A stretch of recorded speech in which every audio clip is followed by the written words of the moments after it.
जय श्री कृष्णा। राधे राधे। भक्त जैनों, आज आप सभी श्रवण करेंगे पहला माघ की रविवार की व्रत कथा।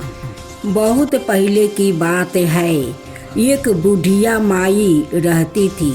वो नियमित रूप से रविवार का व्रत करती थी। रविवार के दिन सूर्योदय से पहले उठकर बुढ़िया माई स्नादि से निमृत होकर आंगन को गोबर मिट्टी से लीप कर स्वच्छ करती थी। उसके बाद सूर्य भगवान की पूजा करती थी। पूजा करते हुए रविवार व्रत कथा सुनकर सूर्य भगवान का वो भोग लगाकर दिन में एक समय भोजन करती थी। सूर्य भगवान की अनुकंपा से बुढ़िया माई की किसी प्रकार की चिंता और कष्ट नहीं थी। धीरे धीरे उसका घर धन धनाय से उभर रहा था। उस बुढ़िया माई को सुखी होते देखकर उसकी पड़ोसिन उससे बहुत जलने लगी थी। बुढ़िया माई के कोई गाय नहीं वो पोस रखी थी। वो अपनी पड़ोसिन के आंगन में बंधी गाय का गोबर लाती थी। पड़ोसिन ने कुछ सोच कर अपनी गाय को घर के भीतर बांध देती है।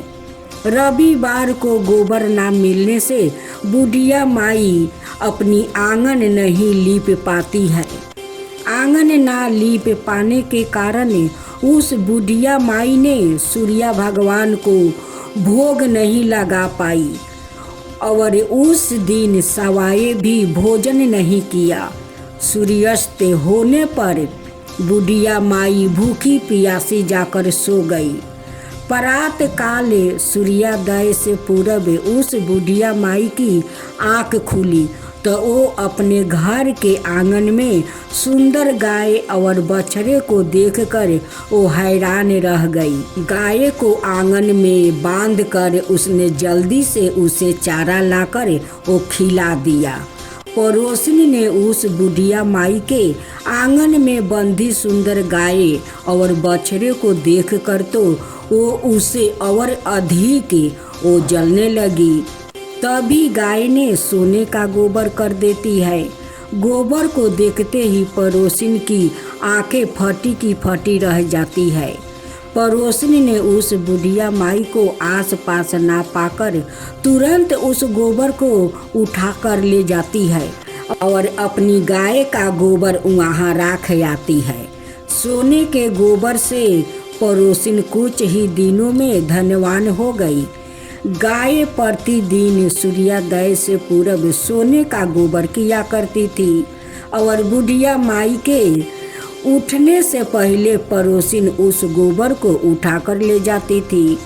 बहुत दिनों तक बुढ़िया माई को सोने के गोबर के बारे में कुछ पता नहीं था और नहीं कभी चला।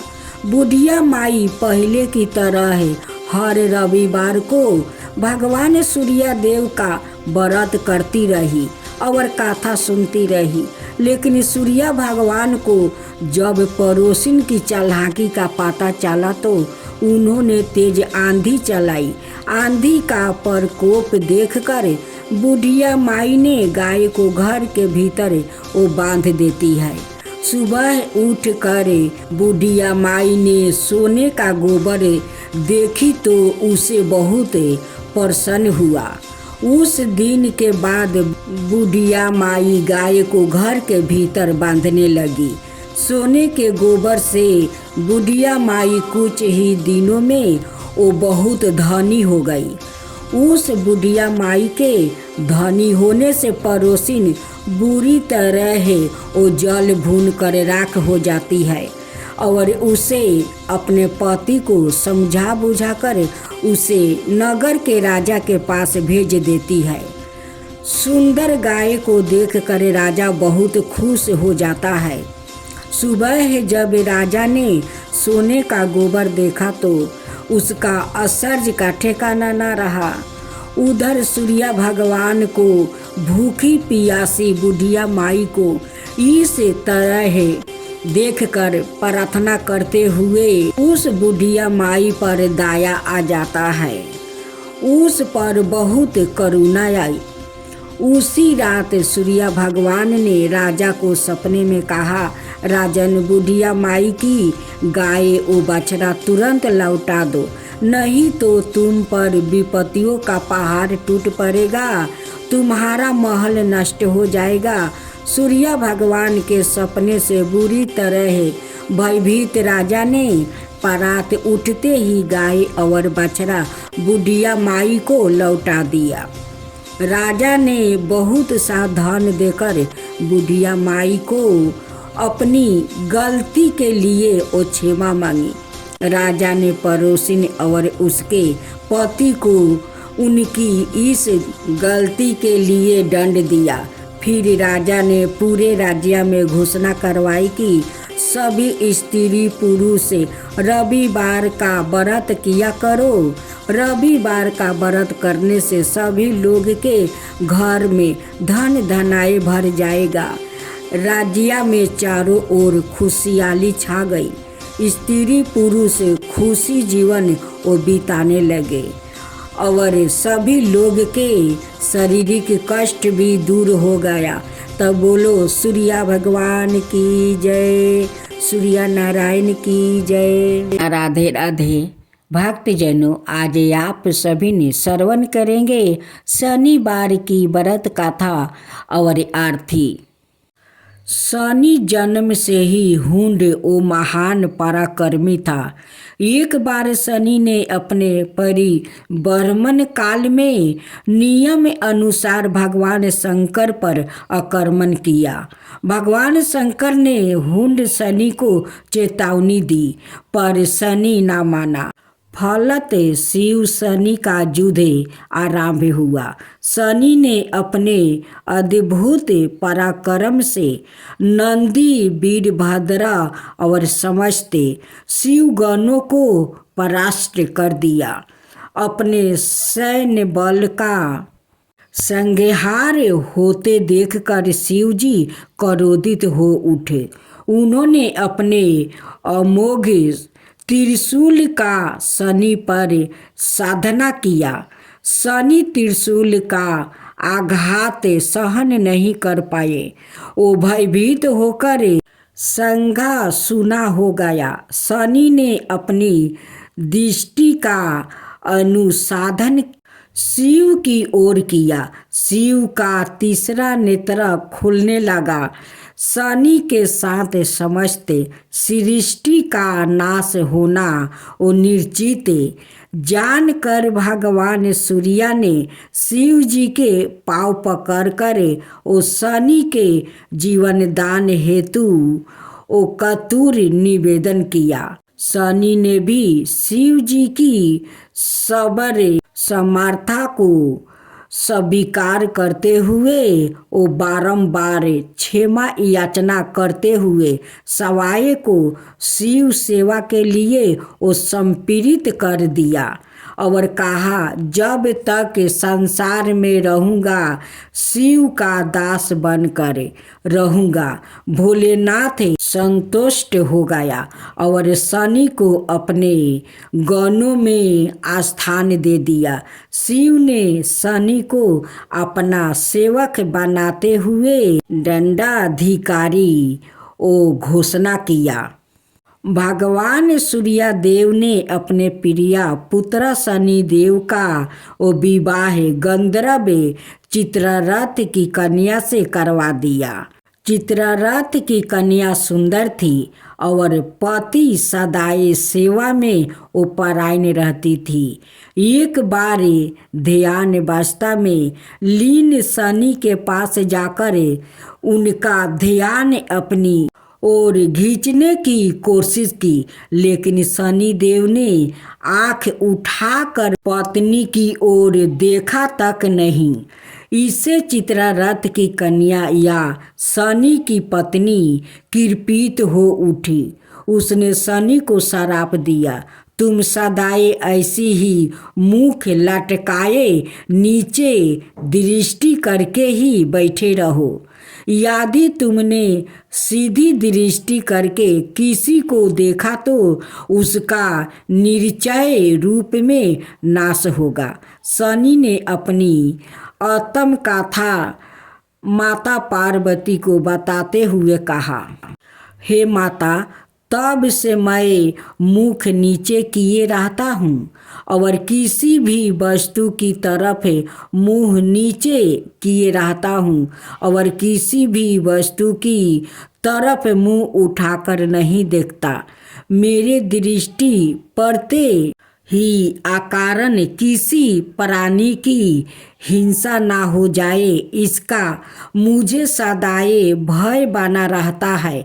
इसलिए मैं अपनी आंखें हमेशा नीचे रखता हूँ। ज्योतिष शास्त्र के अनुसार शनि आदि रोहिणी नक्षत्र का अति कर्मण करता है तो रोहिणी संकट वेदन योग बनता है। 12 मिहर ने बृहस्पति के अध्याय में इस पर विस्तार से चर्चा की है। इसके फल स्वरूप पृथ्वी पर 12 बरस तक घोरतम दुष्काल पड़ता है। जब इक्ष्वाकु वंश उत्पन्न राजा दशरथ पृथ्वी पर राज्य कर रहे थे तो यह योग उपस्थित होने वाला था। राजा दशरथ जानता था कि इस चिंता से सोच में पड़ गए। राजा दशरथ सूर्यवंशी और परम तेजस्वी थे। उनका रथ नक्षत्र मंडल को भी पार करने की शक्ति रखता था। बहुत सोच विचार करने के पश्चात अपने दिव्य अस्त्र शस्त्र को लेकर वो वन की गति से तेज वो चलने वाले रथ पर सवार होकर राजा दशरथ नक्षत्र मंडल की ओर चल पड़े। वो सूर्य मंडल में भी ऊपर पहुंचकर रोहिणी नक्षत्र के पुष्ट भाग की ओर चल गए। वहाँ उन्होंने नील ओ पराबैंगनी किरणों से आलोकित शनि को रोहिणी नक्षत्र की ओर बढ़ते हुए देखा। राजा दशरथ ने पहले शनि को विधिवत ओ नमस्कार कर स्तुति की, फिर तुरंत अपने दिव्य शस्त्र का अनुसंधान शनि की ओर किया। शनि राजा दशरथ की अदम्य वीरता, साहस, पराक्रम, शिष्टाचार और जनता का प्रति यामत कर्तव्य निष्ठा को देखकर प्रभावित हुआ। शनि देव ने राजा दशरथ को वर देना चाहा। दशरथ ने कहा कि सूर्यादि ग्रहों के होते हुए आप कभी संकट वेदन ना करें। तत्पश्चात कीर्तथ महाराज दशरथ ने मनोहरी वचनों से शनि देव की पूर्ण स्तुति की। शनि ने प्रसन्न होकर एक और वरदान मांगने को कहा। दशरथ ने कहा, आप अकारण किसी को कष्ट ना दे। शनि दशरथ की ओ लोक कल्याण भावना को देखकर पुण्य प्रसन्न हुआ और कहा, जो मनुष्य मेरी प्रतिमा की रचना करे, आप द्वारा निर्मित अस्त्रों का भक्ति पूर्वक पाठ करेगा, उसे मैं प्रतिकूल होते हुए भी श्राप नहीं दूँ। उत्तराधा एकादशी की ये पावन शुभ पारण कथा। तुलसी माता की कहानी और ब्राह्मण की। एक ब्राह्मण था, वो प्रतिदिन मंदिर जाता था। वह प्रतिदिन तुलसी माता की पूजा करता था। वह तुलसी माता से प्रतिदिन प्रार्थना करता था कि हे तुलसी महारानी, मेरे आनंद करना। तुलसी माता ने सोचा कि यह ब्राह्मण तो बहुत सीधा है और गरीब है और प्रतिदिन मेरी पूजा करता है। मैं इसके कुछ ना कुछ करना चाहती हूँ। तो तुलसी महारानी एक कन्या का रूप बना कर बैठ गई और उस ब्राह्मण को बोली कि ब्राह्मण, मैं भी तेरे घर आना चाहती हूँ। ब्राह्मण ने सोचा कि 6 लड़कियां तो मेरे पहले से ही है और 7 लड़कियां का मैं कैसे पालन पोषण करूँगा, लड़कियां की शादी कैसे कराऊंगा। मेरे पास तो कुछ ऐसा भी नहीं है। यह ब्याचार करके वो बहुत परेशान रहने लगा। उसको तो खाना भी नहीं उभा रहा था। उसकी औरत ने कहा कि क्या बात है, आजकल बहुत दुखी दुखी रहने लगे। तो इस पर ब्राह्मण बोला कि मैं मंदिर जाता हूँ, वहाँ पर एक छोटी सी सुंदर सी कन्या बैठी है और वो कहती है कि ब्राह्मण, मैं आपका घर आऊँगी। उसकी पत्नी बोली कि अरे, इसमें परेशान होने की क्या बात है, आ रही है तो आने दो। ब्राह्मण बोला कि पहले से अपने 6 लड़कियां तो है ही, उनकी भी अपने को शादी भी करवाना है। तो इस पर ब्राह्मणी बोली कि अरे, यह तो कोई बात नहीं है, अपनी 6 लड़कियां को शादी करवाएंगे, वैसे ही 7 की भी करवा देंगे। अपना 7 लड़कियों की शादी साथ में करवा देंगे। अगले दिन जब वह ब्राह्मण मंदिर गया तो उस छोटी से कन्या ने पूछा, ब्राह्मण, मैं आपके घर आऊं? तो ब्राह्मण बोला कि हाँ, चलो बेटी चलो। उसको वह घर पर लेकर आ गया। तुलसी माता के कन्या के रूप में ब्राह्मण के घर आने से ब्राह्मण के घर बहुत आनंद हो गया। घर में लक्ष्मी की वो वर्षा होने लगी। जब ब्राह्मण 7वें कन्या की शादी के लिए वो वर ढूंढने जाने लगे तो उस छोटी से कन्या ने कहा कि मेरे तो विष्णु जी के मंदिर में जाकर विष्णु जी को बोलना कि बारात लेकर आए और मेरी 6 बहनों के तुम्हारी इच्छा से वर ढूंढ लेना। तुलसा महारानी की मेहरबानी से उसके तो सब जेवर, कपड़ा, खाना सब तैयार हो गया और अच्छी से धूमधाम से उनकी शादी हो गई। और उस ब्राह्मण के तुलसी माता टूटमान हुई। लक्ष्मी जी की कथा। एक गांव में एक साहूकार रहता था। साहूकार के एक बेटी थी। वो हर रोज पीपल सींचने जाती थी। पीपल के वृक्ष में से लक्ष्मी जी प्रकट होती थी और चली जाती। एक दिन लक्ष्मी जी ने साहूकार की बेटी से कहा, तू मेरी सहेली बन जा। तब लड़की ने कहा कि मैं अपने पिता से पूछकर कल आऊँगी। साहूकार की बेटी ने घर जाकर अपने पिता को सारी बातें कह दिया। तब उसके पिताजी बोले, वो तो लक्ष्मी जी है, अपने को और क्या चाहिए, तू लक्ष्मी जी की सहेली बन जा। दूसरे दिन वो लड़की फिर गई। तब लक्ष्मी जी पीपल के पेड़ से निकल कर आई और कही, सहेली बन जा। तो लड़की ने कहा, बन जाऊंगी, और दोनों सहेली बन गई। लक्ष्मी जी ने उसको खाने का न्योता दिया। घर आकर लड़की ने माँ बाप को कहा कि मेरी सहेली ने मुझे खाने का न्योता दिया है। तब बाप ने कहा कि सहेली के जी माने जाइयो, पर घर को संभाल कर जाना। तब वह लक्ष्मी जी के वहाँ जिमाने गई तो लक्ष्मी जी ने उसे साला दुसाला ओढ़ने के लिए दिया, रुपया दिया, सोने की चौकी, सोने की थाली में 36 प्रकार का भोजन करवा दिया। जिम कर जब वह जाने लगी तो लक्ष्मी जी ने पल्लू पकड़ लिया और कहा कि मैं भी तेरे घर जिमाने जाऊंगी। तो उसने कहा आ जाइए। वो घर जाकर चुपचाप बैठ गई।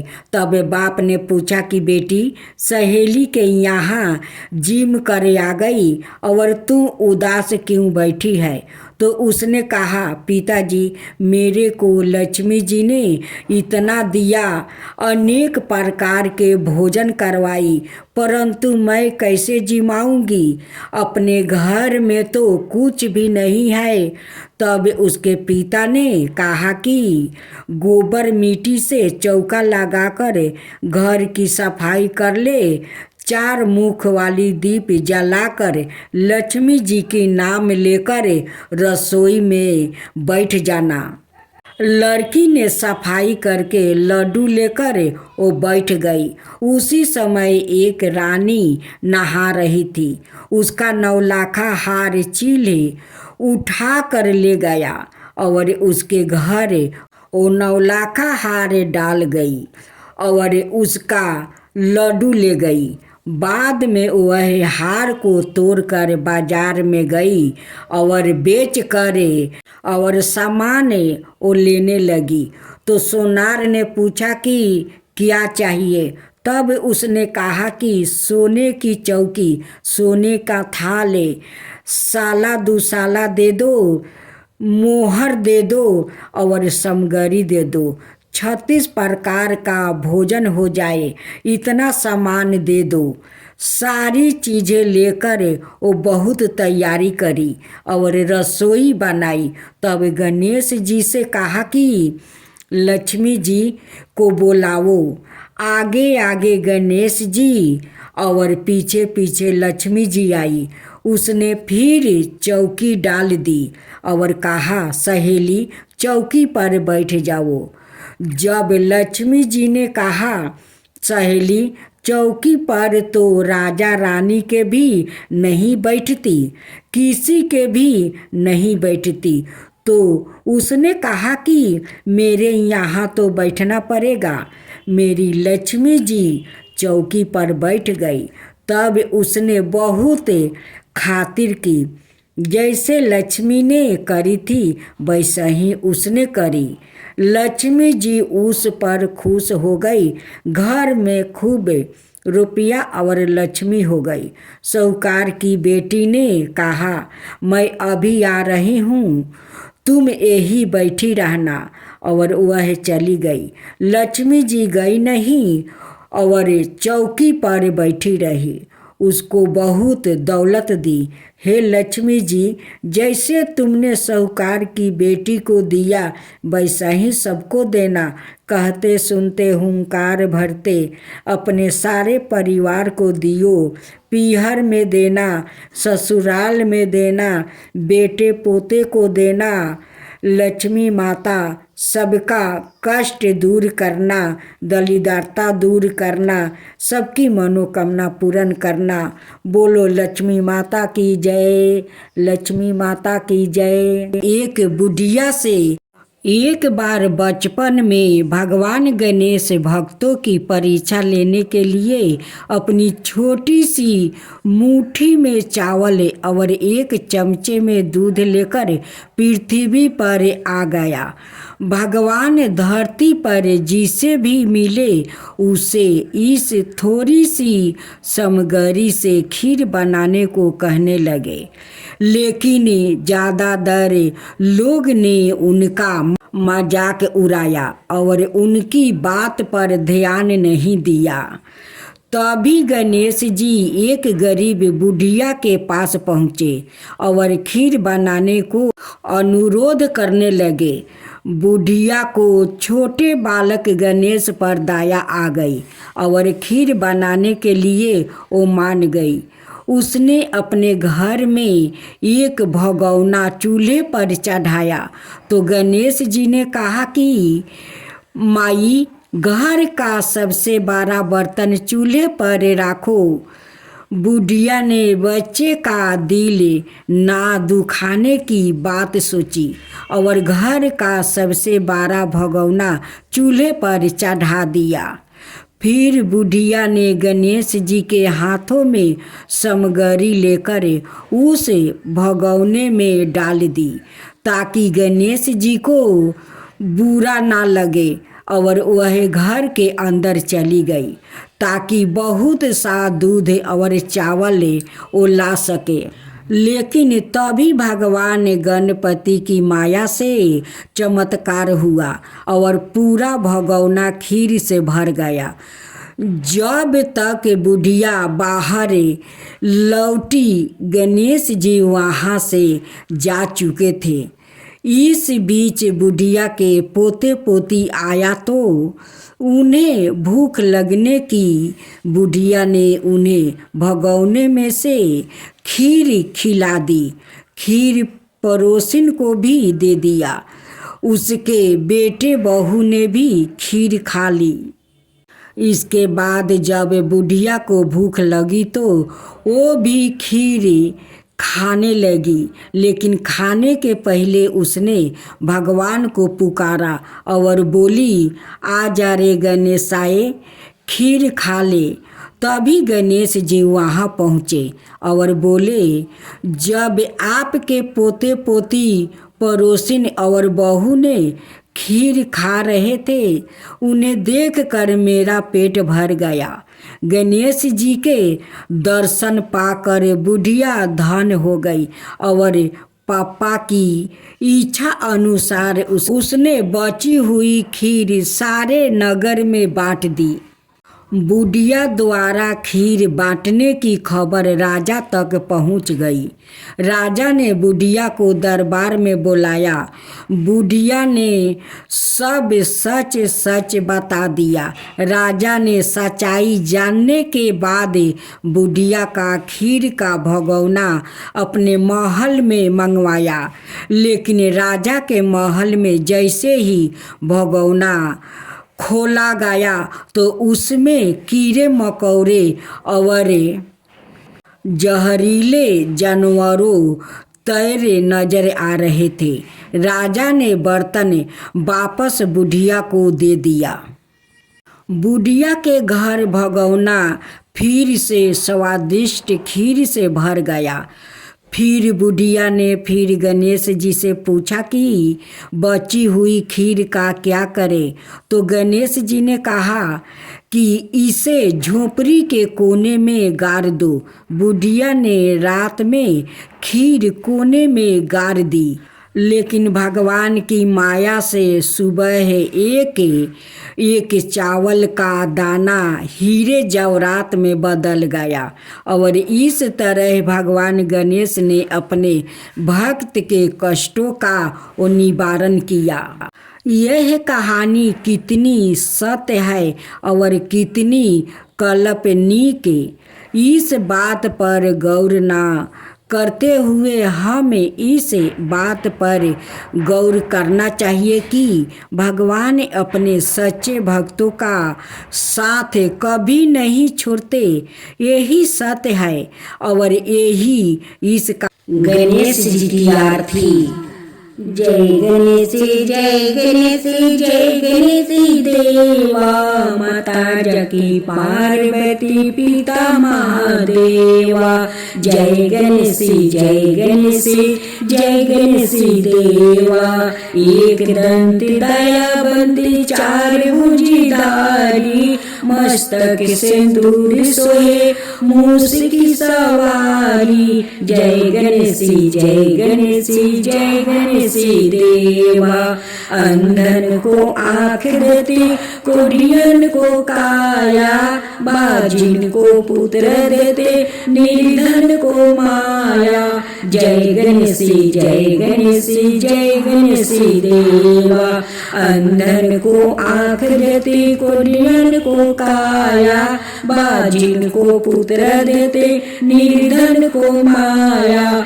जय गणेशी जय गणेशी जय गणेशी देवा, हार चढ़े फूल चढ़े और चढ़े मेवा, हार चढ़े फूल चढ़े और चढ़े मेवा। लड्डुअन का भोग लगे संत करे सेवा। जय गणेशी जय गणेशी जय गणेशी देवा, दीनन की लाज रखो शुभ सुति बारी, दीनन की लाज रखो शुभ सुति बारी। कामना को पूरा करो जग बलिहारी। जय गणेशी जय गणेशी जय गणेशी देवा, सूर्य शाम शरण आए सफल की जो सेवा, सूर्य शाम शरण आए सफल की जो सेवा। जय गणेशी जय गणेशी जय गणेशी देवा, माता जाकी पार्वती पिता महादेवा। जय गणेशी जय गणेशी जय गणेशी देवा, माता जाकी पार्वती पिता महादेवा।